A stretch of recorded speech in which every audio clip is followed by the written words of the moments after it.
श्रीमद् भागवतम चतुर्थ स्कंद चौथा, पांचवा और छठवां अध्याय।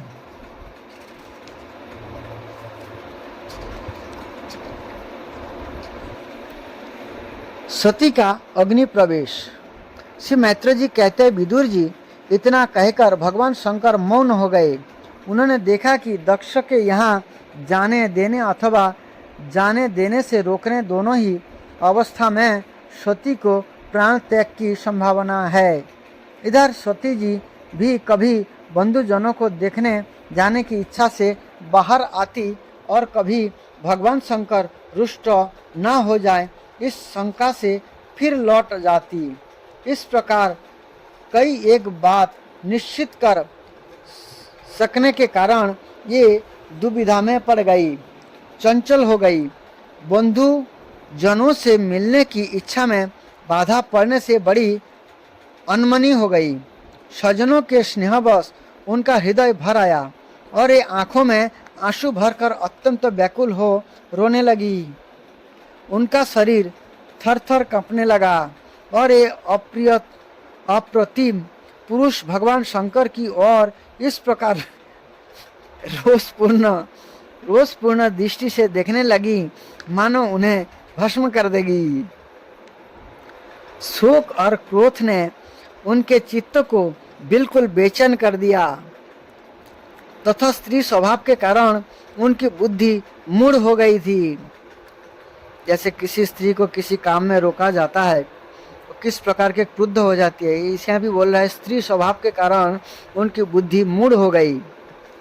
जिन्होंने प्रीतिवश उन्हें अपना आधा अंग तक दे दिया था, उन सत्पुरुषों के प्रिय भगवान शंकर को भी छोड़कर ये लंबी लंबी सांस लेती हुई अपने माता पिता के घर चल दी। रोक नहीं पाई अपने आप को। सती को बड़ी फुर्ती से अकेली जाते देखकर श्री वामदेव जी के मणिमान एवं मद आदि हजारों सेवक भगवान के वाहन वृषभराज को आगे कर तथा और भी अनेकों पार्षद और चक्षुओं के साथ ले बड़ी तेजी से निर्भयता पूर्वक उनके पीछे हो लिए।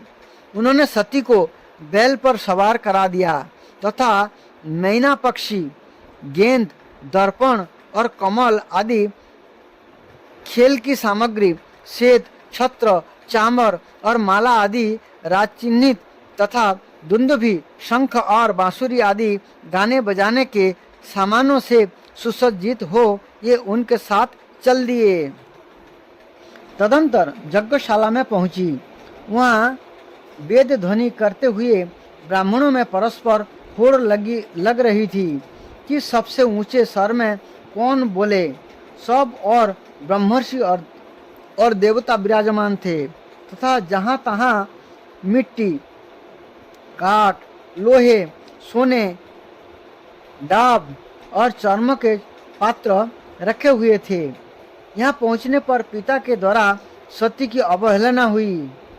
वह देख यज्ञकर्ता दक्ष के भय से सती की माता और बहन के सिवा किसी भी मनुष्य ने इसका कुछ भी आदर सत्कार नहीं किया। अवश्य ही उनकी माता और बहनें बहुत प्रसन्न हुई और प्रेम से गदगद होकर उन्होंने सती को आदर पूर्वक गले लगाया। किंतु सती जी ने पिता से अपमानित होने के कारण बहन के कुशल प्रश्नों सहित प्रेम पूर्वक वार्तालाप तथा माता और मौसी के सम्मान पूर्वक दिए हुए उपहार और सुंदर आशानादि को स्वीकार नहीं किया। सर्वलोकेश्वरी देवी सती का यज्ञ मंडप में तो अनादर हुआ ही था। उन्होंने यह भी देखा कि उस यज्ञ में भगवान शंकर के लिए कोई भाग नहीं दिया गया है और पिता दक्ष उनका बड़ा अपमान कर रहा है। इससे उन्हें बहुत क्रोध हुआ। सती जी को बहुत क्रोध हुआ ये देख करके। ऐसा जान पड़ता था मानो यह अपने रोष से संपूर्ण लोक को भस्म कर देंगी। दक्ष को कर्म मार्ग के अभ्यास से बहुत घमंड हो गया था। उसे शिव जी से द्वेष करते देखकर जब सती के साथ आए हुए भूत उसे मारने को तैयार हुए तो देवी सती ने उन्हें अपने तेज से रोक दिया और सब लोगों को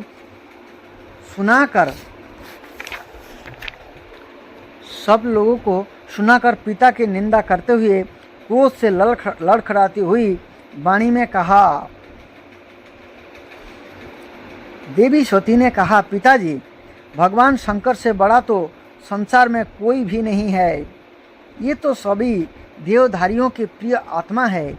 उनका ना कोई प्रिय है ना अप्रिय, अतएव उनका किसी भी प्राणी से बैर नहीं है। ये तो सबके कारण एवं सर्वरूप है। आपके सिवा और ऐसा कौन है जो उनसे विरोध करेगा। द्विजवर, आप जैसे लोग दूसरों के गुणों में भी दोष ही देखते हैं, किंतु कोई साधु पुरुष ऐसा नहीं करते। जो लोग दोष देखने की बात तो अलग रही, दूसरों के थोड़े से गुण को भी बड़े रूप में देखना चाहते हैं, ये सबसे श्रेष्ठ है। खेद है कि आपने ऐसे महापुरुषों पर भी दोषारोपण ही किया जो दुष्ट मनुष्य इस स्वरूप जड़ शरीर को ही आत्मा मानते हैं। ये यदि इस ईर्षावश सर्वदा ही महापुरुष की निंदा करे तो वह कोई आश्चर्य की बात नहीं है, क्योंकि महापुरुष तो उनकी इस चेष्टा पर कोई ध्यान नहीं देते, परंतु उनके चरणों की धूलि उनके इस अपराध को ना सहकर उनका तेज नष्ट कर देती है। अतः महापुरुषों की निंदा जैसा जघन्य कार्य उन दुष्ट पुरुषों को भी शोभा देता उन दुष्ट पुरुषों को ही शोभा देता है, जिनका शिव यह दो अक्षरों का नाम प्रसंगवश एक बार भी मुख से निकल जाने पर मनुष्य के समस्त पापों को तत्काल नष्ट कर देता है, और जिनकी आज्ञा कोई भी उल्लंघन नहीं कर सकता। वो इन्हीं पवित्र कीर्ति मंगलमय भगवान शंकर से आप द्वेष करते हैं। अवश्य ही आप अमंगल रूप है। अरे महापुरुषों के मन मधुकर ब्रह्मानंदमय रस का पान करने की इच्छा से जिनके चरण कमलों का निरंतर सेवन किया करते हैं, और जिनके चरणार बिंद सकाम पुरुषों को उनके अभिष्ट भोग भी देते हैं, उन विश्वबंधु भगवान शिव से आप बैर करते हैं। न केवल नाम मात्र के शिव है, उनका बेस अशिव रूप अमंगल रूप है। इन बातों को आपके सिवा दूसरा कोई देवता संभवतः नहीं जानते, क्योंकि जो भगवान शिव शमशान भूमिस्थ नर मुंड की माला, चीता की भस्म और हड्डियां पहनने जटा बिखरे भूत पिशाचों के साथ शमशान में निवास करते हैं, उन्हीं के चरणों पर से गिरे हुए निर्मल्य को ब्रह्म आदि देवता अपने सिर पर धारण करते हैं। यदि निरंकुश लोग धर्म मर्यादा की रक्षा करने वाले अपने पूजनीय स्वामी की निंदा करे तो अपने में उसे दंड देने की शक्ति न होने पर कान बंद करके वहाँ से चला जाए, और यदि शक्ति हो तो बलपूर्वक पकड़कर उस बकवाद करने वाली अमंगल रूप दुष्ट जीवा को काट डाले। इस पाप को रोकने के लिए स्वयं अपने प्राण तक दे दे, वही धर्म है। आप भगवान नीलकंठ की निंदा करने वाले हैं, इसलिए आपसे उत्पन्न हुए इस शरीर को आप में नहीं रख सकती। यदि भूल से कोई निंदित वस्तु खा ली जाए तो उसे वमन करके निकाल देने से ही मनुष्य की शुद्धि बताई जाती है। जो महामुनि निरंतर अपने स्वरूप में ही रमण करते हैं, उनकी बुद्धि सर्वथा वेद की निधि निषेधमय वाक्यों का अनुसरण नहीं करती। जिस प्रकार देवता और मनुष्य की गति में भेद रहता है, उसी प्रकार ज्ञानी और ज्ञानी की स्थिति भी एक सी नहीं होती। इसलिए मनुष्य को चाहिए कि वह अपने ही धर्म मार्ग में स्थित रहते हुए भी दूसरों के मार्गों की निंदा ना करे। प्रवृत्ति जगादि और निवृत्ति सम दम आदि रूप दोनों ही प्रकार के कर्म ठीक है। वेद में उनके अलग अलग रागी और विरागी दो प्रकार के अधिकार बताए गए हैं। परस्पर विरोधी होने के कारण उक्त दोनों प्रकार के कर्मों का एक साथ ही पुरुष के द्वारा आचरण नहीं किया जा सकता। भगवान शंकर तो पर ब्रह्म परमात्मा है, उन्हें इन दोनों में से किसी भी प्रकार का कर्म करने की आवश्यकता नहीं है। पिताजी, हमारा ऐश्वर्य अव्यक्त है, आत्मज्ञानी महापुरुष ही उसका सेवन कर सकते हैं। आपके पास यह ऐश्वर्य नहीं है और यज्ञशाला में यज्ञान्न से तृप्त होकर प्राण पोषण करने वाले कर्मठ लोग उसकी प्रशंसा भी नहीं करते। आप भगवान शंकर का अपराध करने वाले हैं, अतः आपके शरीर से उत्पन्न इस निंदनीय देह को रखकर मुझे क्या करना है। आप जैसे दुर्जन से संबंध होने के कारण मुझे लज्जा आती है। जो महापुरुष का अपराध करता है उससे होने वाले जन्मों को भी धिक्कार है। जिस समय भगवान शिव आपके साथ मेरा संबंध दिखलाते हुए मुझे हंसी में दक्षायण की दक्ष कुमारी के नाम से पुकारेंगे, उस समय हंसी को भूलकर मुझे बड़ी ही लज्जा और खेद होगा। इसलिए इससे पहले ही मैं आपके अंग से उत्पन्न इस सबतुल्य शरीर को त्याग दूंगी। मैत्र जी कहते हैं, कामादि शत्रुओं को जीतने वाले विदुर जी इस यज्ञ मंडप में दक्ष से इस प्रकार कह देवी सती मौन होकर उत्तर दिशा में भूमि पर बैठ गई। उन्होंने आचमन करके पीला वस्त्र ओढ़ लिया तथा आंखें मूंद कर शरीर छोड़ने के लिए ये जोग मार्ग में स्थित हो गई। उन्होंने आसन पर स्थिर कर प्राणायाम द्वारा प्राण और अपान को एक रूप करके नाभि चक्र में स्थित किया। फिर उदान वायु को नाभि चक्र से ऊपर उठाकर धीरे धीरे बुद्धि के साथ हृदय में स्थापित किया। उसके पश्चात अनिंदिता सती उस हृदय स्थित वायु को कंठ मार्ग से भ्रकुटियों के बीच में ले गई।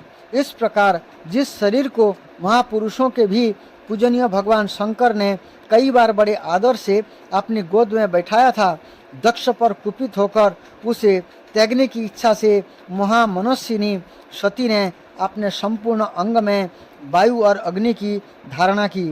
अपने पति जगत गुरु भगवान शंकर के चरण कमल मकरंद का चिंतन करते करते सती ने और सब ध्यान भुला दिया। उन्हें उन चरणों के अतिरिक्त कुछ भी दिखाई ना दिया, जिससे वे सर्वथा निर्दोष अर्थात मैं दक्ष कन्या हूँ ऐसे अभिमान से भी मुक्त हो गई और उनका शरीर तुरंत ही जोगाग्नि से जल उठा। उस समय यहाँ आए हुए देवता आदि ने जब सती का देहात त्याग रूप यह महान आश्चर्यमय चरित्र देखा तब वे सभी हाहाकार करने लगे और वह भयंकर कोलाहल आकाश में एवं पृथ्वी तल पर सभी जगह फैल गया। सब और यही सुनाई देता था, हाय दक्ष के दुर्व्यवहार से कुपित होकर देवाधिदेव महादेव की प्रिया सती ने प्राण त्याग दिए। देखो सारे चराचर जीव इस दक्ष प्रजापति की ही संतान है, फिर भी इससे कैसे भारी दुष्टता की है। इसकी पुत्री शुद्ध हृदया सती सदा ही मान पाने के योग्य थी, किंतु उसने उसका ऐसा निरादर किया कि अपने प्राण त्याग दिए। वास्तव में ये बड़ा ही असहिष्णु और ब्रह्मद्रोही है। अब इसकी संसार में बड़ी अपकीर्ति होगी। जब इसकी पुत्री सती इसी के अपराध से प्राण त्याग करने को तैयार हुई, तब भी इस शंकर द्रोही ने इसे रोका तक नहीं। जिस समय सब लोग ऐसा कह रहे थे, उसी समय शिव जी के पार्षद सती का यह अद्भुत प्राण त्याग देखकर अस्त्र शस्त्र लेकर दक्ष को मारने के लिए उठ खड़े हुए। उनके आक्रमण का वेग देखकर भगवान भृगु ने यज्ञ के विघ्न डालने वाला नाश करने के लिए अपहद रक्ष इत्यादि मंत्र का उच्चारण करते हुए दक्षिणाग्नि में आहुति दी। अर्धज्ञ भृगु ने जो ही आहुति छोड़ी कि यज्ञ कुंड से ऋभु नाम के हजारों तेजस्वी देवता प्रकट हो गए। इन्होंने अपना तपस्या के प्रभाव से इंद्रलोक प्राप्त किया था। उन ब्रह्म तेज संपन्न देवताओं ने जलती हुई लकड़ियों से आक्रमण किया तो समस्त गुह्यक और प्रथम प्रमथ गण इधर उधर भाग गए। 5वां अध्याय वीरभद्रकृत दक्ष यज्ञ विध्वंसक और दक्षवध। मैत्र जी कहते हैं, महादेव जी ने जब देवर्षि नारद के मुख से सुना कि अपने पिता दक्ष से अपमानित होने के कारण देवी सती ने प्राण त्याग दिए हैं और उसकी यज्ञ वेदी से प्रकट हुए ऋभुओं ने उनके पार्षदों की सेना को मारकर भगा दिए हैं, तब उन्हें बड़ा ही क्रोध हुआ। उन्होंने उग्र रूप धारण कर क्रोध के मारे होठ चबाते हुए अपनी एक जटा उखाड़ ली, जो बिजली और आग की लपटों के समान दीप्त हो रही थी, और सहसा खड़े होकर बड़े गंभीर अट्टहास के साथ उसे पृथ्वी पर पटक दिया। उससे तुरंत एक ही बड़ा भारी लंबा चौड़ा पुरुष उत्पन्न हुआ। उसका शरीर इतना विशाल था कि वह स्वर्गों को स्पर्श कर रहा था। उसके 1000 भुजाएं थी, मेघ के समान श्याम वर्ण था, सूर्य के समान जलते हुए 3 नेत्र थे, विकराल दाढ़ें थी और अग्नि की ज्वालाओं के समान लाल लाल जटाएं थी। उसके गले में मुंडों की माला थी और हाथों में तरह तरह के अस्त्र शस्त्र थे। जब उसने हाथ जोड़कर पूछा, भगवान मैं क्या करूं, तो भगवान भूतनाथ ने कहा, वीर रुद्र तू मेरा अंश है, इसलिए मेरे पार्षद का अधिनायक बनकर तू तुरंत ही जा और दक्ष तथा उसके यज्ञों को नष्ट कर दे। प्यारे विदुर जी, जब देवादिदेव भगवान शंकर ने क्रोध में भरकर ऐसा आज्ञा दी, तब वीरभद्र उनकी परिक्रमा करके चलने को तैयार हो गए। उस समय उन्होंने ऐसा मालूम होने लगा कि मेरे वेग का सामना करने वाला संसार में कोई नहीं है और मैं बड़े से बड़े वीर का भी वेग सहन कर सकता हूँ। ये भयंकर सिंहनाद करते हुए एक अति कराल त्रिशूल हाथ में लेकर दक्ष के यज्ञ मंडप की ओर दौड़े। उनका त्रिशूल संसार संहारक मृत्यु का भी संहार करने में समर्थ था। भगवान रुद्र के और भी बहुत से सेवक गर्जना करते हुए उनके पीछे हो लिए। उस समय वीरभद्र के पैरों के नूपुर आदि आभूषण झन झन बजते जाते थे। इधर यज्ञशाला में बैठे हुए ऋतिज जजमान सदस्य तथा अन्य ब्राह्मण और ब्राह्मणियों ने जब उत्तर दिशा की ओर धूल उड़ती देखी, तब ये सोचने लगे, अरे यह अंधेरा सा कैसे होता आ रहा है, यह धूल कहाँ से छा गई। इस समय तो ना तो आंधी चल रही है और ना कहीं लुटेरे ही सुने जाते हैं, क्योंकि अपराधियों को कठोर दंड देने वाला राजा प्राचीन वही अभी जीवित है। अभी गौओं के आने का समय भी नहीं हुआ है, फिर वह धूल कहाँ से आई। क्या इसी समय संसार का प्रलय तो नहीं होने वाला है। तब दक्ष पत्नी प्रसूति एवं अन्य स्त्रियों ने व्याकुल होकर कहा, प्रजापति दक्ष ने अपनी सारी कन्याओं के सामने बेचारी निरपराध सती का तिरस्कार किया था। मालूम होता है यह उसी का पाप का फल है, अथवा ना हो यह संसार मूर्ति भगवान रुद्र के अनादर का ही परिणाम है। प्रलय काल उपस्थिति होने पर जिस समय आपने प्रलय काल उपस्थित होने पर जिस समय ये आपने जटा जूट को बिखर कर तथा शास्त्रों से सुसज्जित अपनी भुजाओं ध्वजाओं का समान फैलाकर तांडव नृत्य करते हैं, उस समय उनके त्रिशूल के फलों से दिग्गज बिंध जाते हैं तथा उनके मेघ गर्जन के समान भयंकर अट्टहास से दिशाएं विदीर्ण हो जाती है। उस समय उनका तेज असह्य होता है। ये अपनी भौएं टेढ़ी करने के कारण बड़े दुर्धर्ष जान पड़ते हैं। और उनकी विकराल दाढ़ों से तारागण अस्त व्यस्त हो जाते हैं। उन क्रोध में भरे हुए भगवान शंकर को बार बार कुपित करने वाला पुरुष साक्षात विधाता ही क्यों ना हो, क्या कभी उसका कल्याण हो सकता है? जो लोग महात्मा दक्ष के यज्ञ में बैठे थे, ये भय के कारण एक दूसरे की ओर कातर दृष्टि से निहारते हुए ऐसी ही तरह तरह की बातें कर रहे थे कि इतने में ही आकाश और पृथ्वी में सब और सहस्त्रों भयंकर उत्पात होने लगे।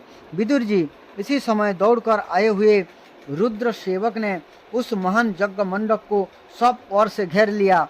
एक तरह तरह के अस्त्र शस्त्र लिए हुए थे।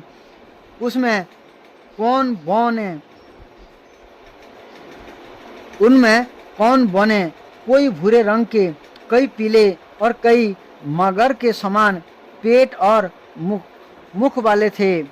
उनमें से किन्होंने प्रागवंश अर्थात यज्ञशाला के पूर्व और पश्चिम खंभों के बीच में आड़े रखे हुए डंडे को तोड़ डाला। किन्होंने यज्ञशाला के पश्चिम की ओर स्थित पत्नीशाला को नष्ट कर दिया।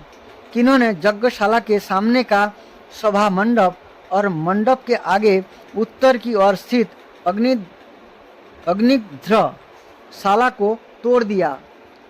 किन्होंने जजमान गृह और पाकशाला को तहस नहस कर डाला। किन्होंने यज्ञ के पात्र फोड़ दिए। किन्होंने अग्नियों को बुझा दिया। किन्होंने यज्ञ मंडप में पेशाब कर दिया। और किन्होंने वेदों की सीमा के सूत्रों को तोड़ डाला। कोई मुनियों को तंग करने लगे, कोई स्त्रियों को डराने धमकाने लगे और किन्हीं ने अपने पास होकर भागते हुए देवताओं को पकड़ लिया। मणिमान ने भृगु ऋषियों को बांध दिया। वीरभद्र ने प्रजापति दक्ष को कैद कर लिया तथा चंडीस ने पुरुषों को और नंदीश्वर ने भग देवताओं को पकड़ लिया। भगवान शंकर के पार्षद की यह भयंकर लीला देखकर तथा उनके कंकड़ पत्थरों की मार से बहुत तंग आकर यहाँ जितने ऋषिज सदस्य और देवता लोग थे, सबके सब जहाँ तहाँ भाग गए। भृगु जी हाथ में श्रुबा लिए हवन कर रहे थे। वीरभद्र ने इनकी दाढ़ी मूछ नोच ली, क्योंकि उन्होंने प्रजापतियों की सभा में मूछ एड़ते हुए महादेव जी का उपहास किया था। उन्होंने क्रोध में भरकर भाग देवता को पृथ्वी पर पटक दिया और उनकी आंखें निकाल ली, क्योंकि जब दक्ष देव सभा में श्री महादेव जी को बुरा भला कहते हुए सांप दे रहे थे, उस समय उन्होंने दक्ष को सैन देकर उकसाया था। इसके पश्चात जैसे अनिरुद्ध के विवाह के समय बलराम जी ने कलिंग राज के दांत उखाड़े थे, उसी प्रकार उन्होंने पूषा के दांत तोड़ दिए, क्योंकि जब दक्ष ने महादेव को गालियां दी थी, उस समय ये दांत खिलाकर हंसे थे। फिर वे दक्ष की छाती पर बैठकर एक तेज तलवार से उसका सिर काटने लगा, परंतु बहुत प्रयत्न करने पर भी ये उस समय उसे धड़ से अलग न कर सके। जिस किसी भी प्रकार के अस्त्र शस्त्र से दक्ष की त्वचा नहीं काटी, तब वीरभद्र को बड़ा आश्चर्य हुआ और ये बहुत देर तक विचार करते रहे। तब उन्होंने यज्ञ मंडप में यज्ञ पशुओं को जिस प्रकार मारा जाता था, उसे देखकर उसी प्रकार दक्ष रूप इस जजमान पशु का सिर धड़ से अलग कर दिया। यह देखकर भूत प्रेत और पिशाच आदि तो उनके इस कर्म की प्रशंसा करते हुए वाह वाह करने लगे और दक्ष के दल वालों में हाहाकार मच गया।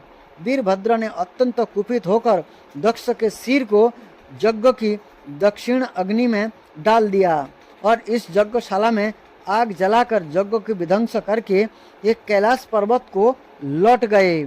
छठा अध्याय। ब्रह्मादि देवताओं का कैलाश जाकर श्री वामदेव जी को मनाना।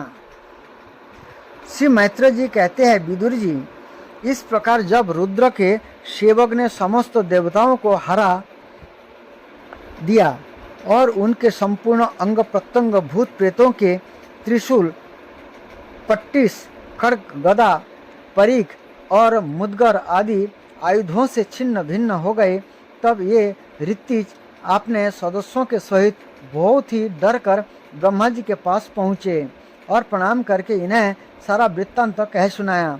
भगवान ब्रह्मा जी और सर्वांतर्यामी नारायण श्री नारायण पहले से ही इस भावी उत्पातों को जानते थे, इसी से वे दक्ष के यज्ञ में नहीं गए थे।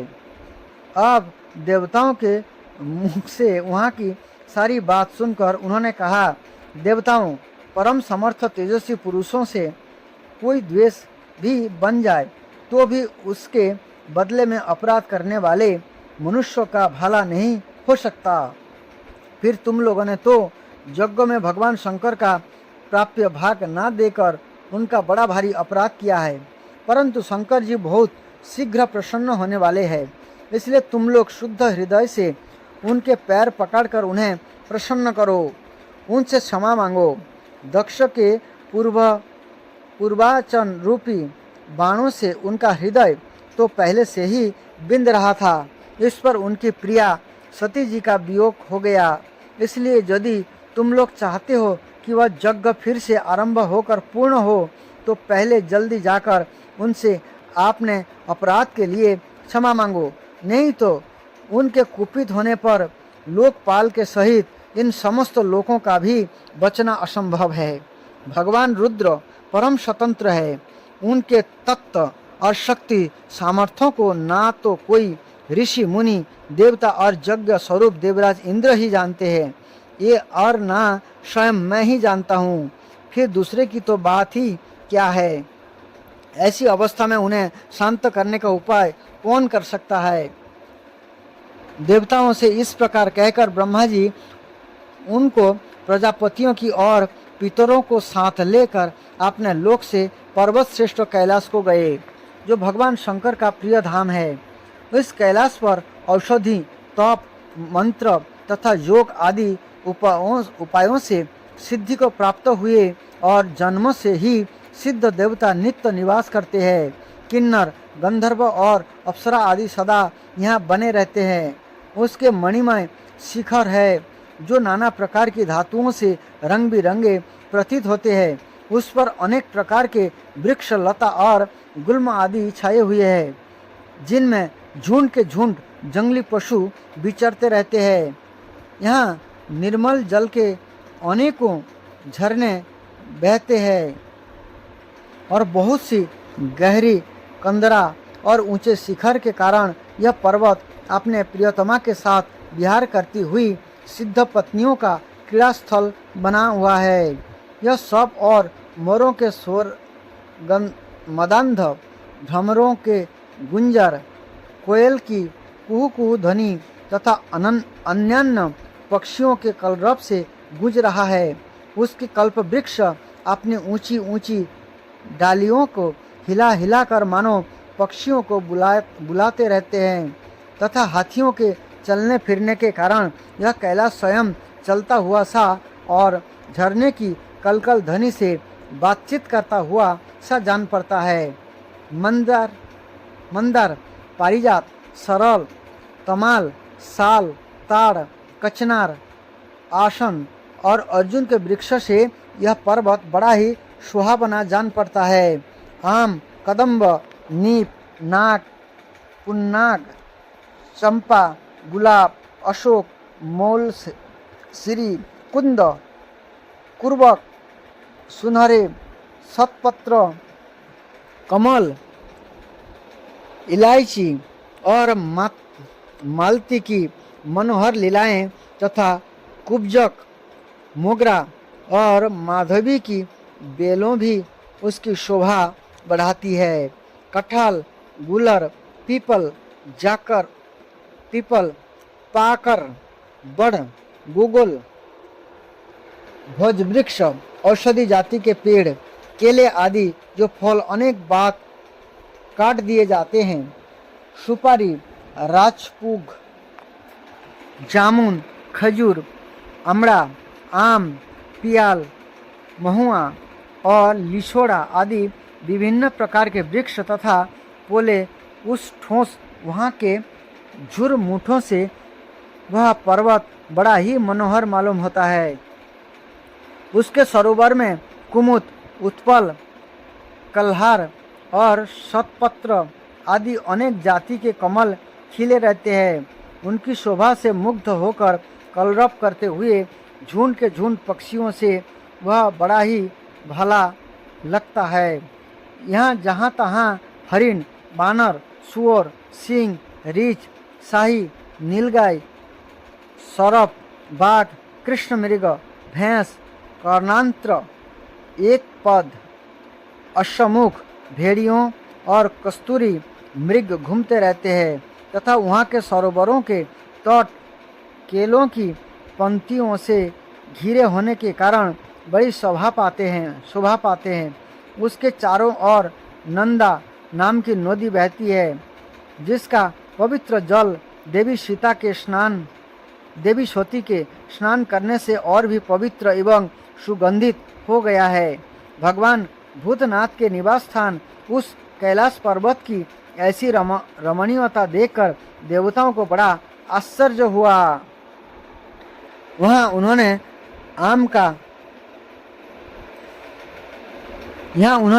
अलका नाम की एक सुरम्य, पूरी और सौगंधिक वन देखा, जिसमें सर्वत्र सुगंधि फैलाने वाले सौगंधिक नाम के कमल खिले हुए थे। उस नगर के बाहर की ओर नंदा और अलकनंदा नाम की दो नदियां हैं। ये तीर्थपाद श्री हरि की चरण रज के संयोग से अत्यंत पवित्र हो गए हैं। विदुर जी, उन नदियों में रति विलास से थकी हुई देवांगनाएं अपने अपने निवास स्थानों से जाकर जल क्रीड़ा करती है और उसमें प्रवेश कर अपने प्रियतमों पर जल उलीचती है। स्नान के समय उनका तंदूर का लगाया हुआ कुछ कुमकुम धुल जाने से जल पीला हो जाता है। उस कुमकुम आश्रित जल को हाथी प्यास न होने पर भी गंध के लोभ से स्वयं पीते और अपनी हथिनियों को पिलाते हैं। अलकापुरी पर चांदी, सोने और बहुमूल्य मणियों के सैकड़ों विमान छाए हुए थे, जिनमें अनेकों यक्ष पत्नियां निवास करती थी। इनके कारण यह विशाल नगरी बिजली और बादलों से छाए हुए आकाश के समान जान पड़ती थी। यक्षराज कुबेर की राजधानी उस अलकापुरी को पीछे छोड़कर देवतागण सौगंधिक वन में आए।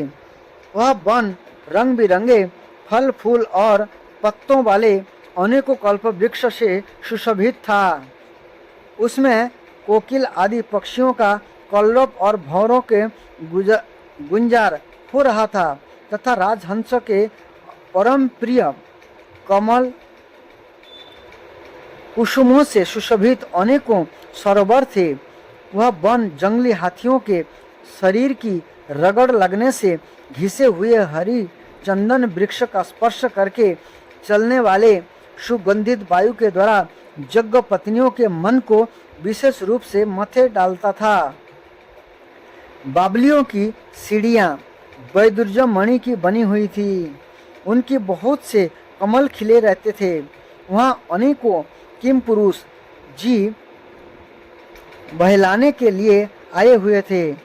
इस प्रकार उस वन की शोभा निहारते जब देवगण कुछ आगे बढ़े तब उन्होंने पास ही एक वट वृक्ष दिखलाई दिया।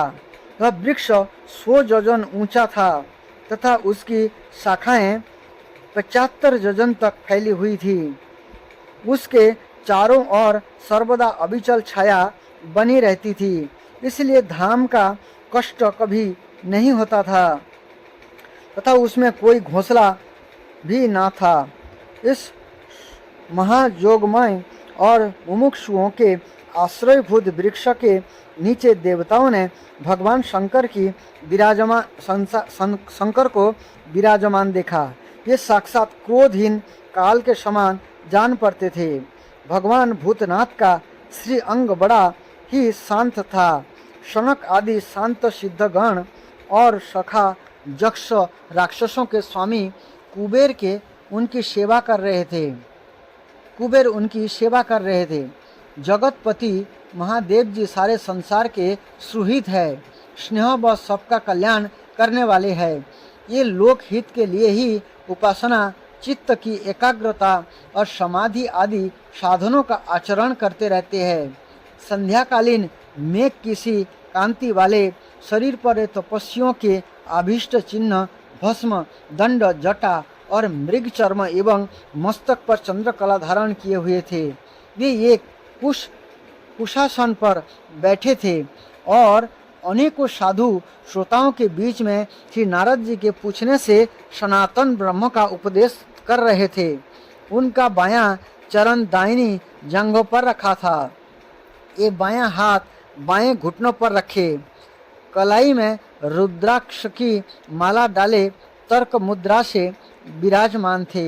ये जोग पट्ट अर्थात काठ की बनी हुई टेकनी का सहारा लिए एकाग्र चित्त से ब्रह्मानंद का अनुभव कर रहे थे।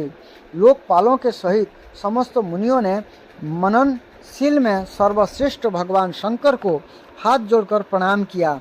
यद्यपि समस्त देवता और दैत्य के अधिपति भी श्री महादेव जी के चरण कमलों की वंदना करते हैं, तथापि ये श्री ब्रह्मा जी को अपने स्थान पर आया देखकर तुरंत खड़े हो गए और जैसे वामन अवतार में परम पूज्य श्री विष्णु भगवान कश्यप जी की वंदना करते हैं, उसी प्रकार सिर झुकाकर उन्हें प्रणाम किया।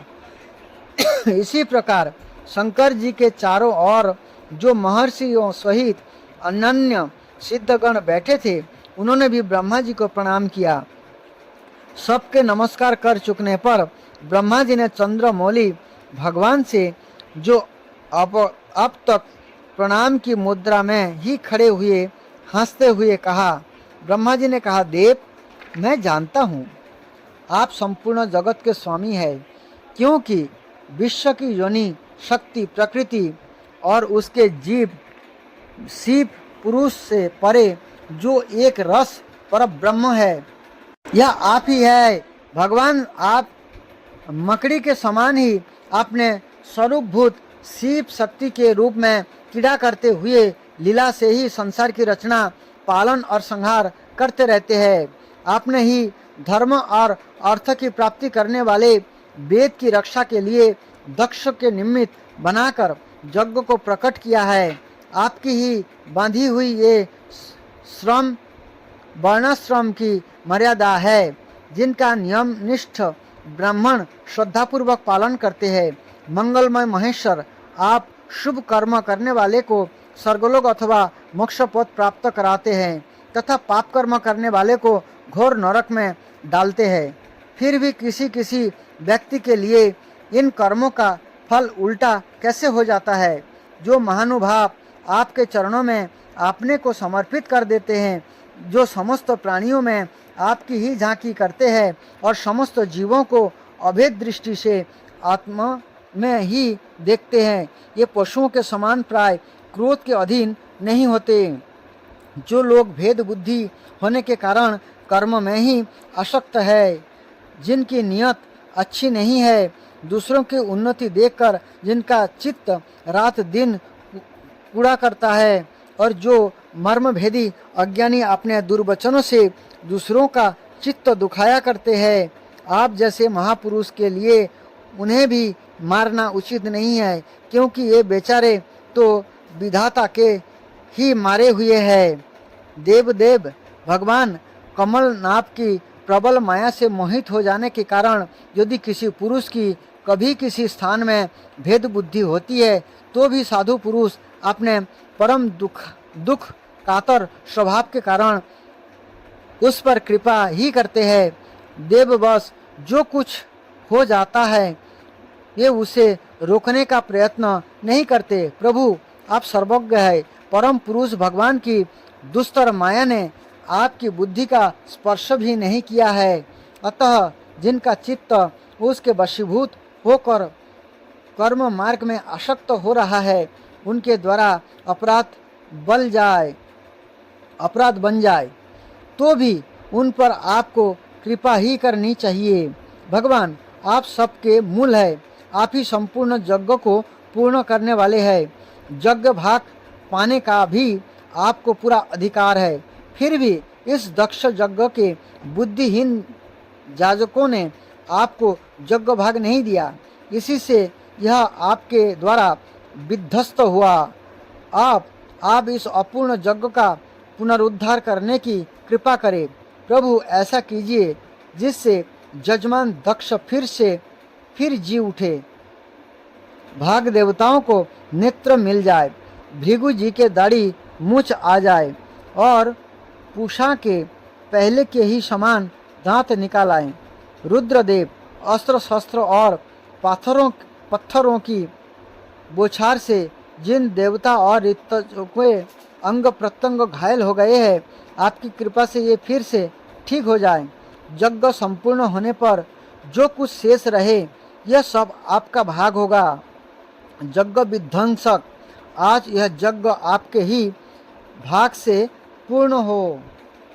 तर्क नीति को अंगूठी से जोड़कर अन्य अंगुलियों को आपस में मिलाकर फैला देने से जो बंध सिद्ध होता है, उसे तर्क मुद्रा कहते हैं। इसका नाम ज्ञान मुद्रा भी है। हरे कृष्ण।